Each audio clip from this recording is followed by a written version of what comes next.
Fantastic. Okay, my name is Leon, and I live in Swindon. I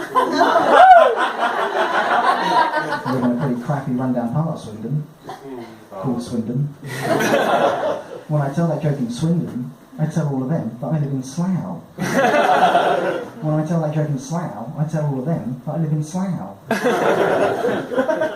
A lot of my friends say to me, oh, I got no confidence, Leon, I can't talk to women, I'm so shy. I don't have this problem, I am 100% confident, okay? I will talk to anybody, anywhere, okay? My problem is not in talking to women, my problem is the things I say while talking to them. Example, I was at a sci-fi convention earlier this year. Who wouldn't be? There was a girl in the queue behind me. She was dressed as Leela, the Cyclops from Futurama. And I turned and I said, oh, hey, I really like your costume. Now, I've got to be honest, for a Cyclops, she had far too many eyes. But I don't judge. So, hey, I really like your costume. She said, thank you. She had an accent of some kind. I said, where are you from? She said, I'm from America. She's a girl from America. I love girls. What part of America are you from? I'm from Georgia. Amazing coincidence. The company I work for deforests an awful lot of Georgia. Yeah, you laugh more than she did. So I know, I'll try the online dating, right? Because that way I can think about what I say before I say it, right? But it turns out I don't. Found this girl's profile, she seemed really cool. She said she had a really dark sense of humour. I thought, I bet I could do dark comedy easy. She also said her ideal first date was anything really, as long as I don't end up locked in the boot of your car. It's a win, lols. Right? So I wrote to her, hey, don't worry about that. I drive a Vauxhall Corsa. It's far too small to fit a person in. I'd have to chop you up into little pieces. Yeah, I didn't hear back from her.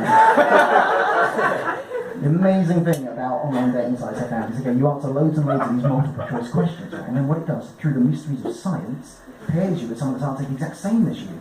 Or you can make it pair you with someone that's answered the opposite as you. And it refers to these people as your enemy.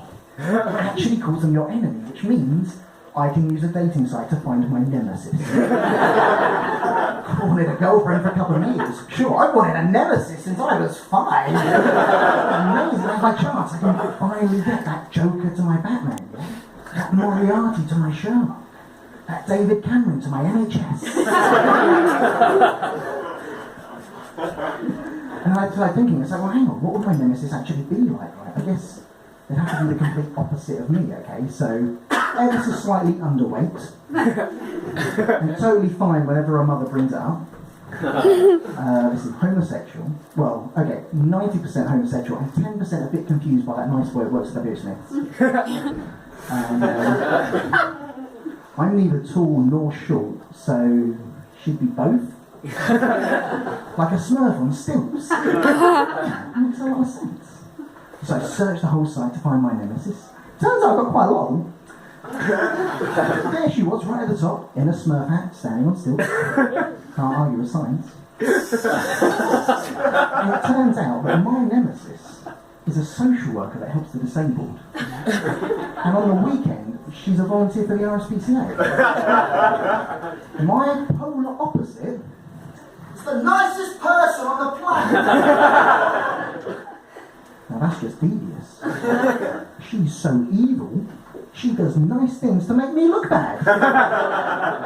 And I'll bet you that when I eventually kill my nemesis, by strapping her to a table and running a laser beam up the middle, she'll somehow spin that and make me look like the bad guy. Cow.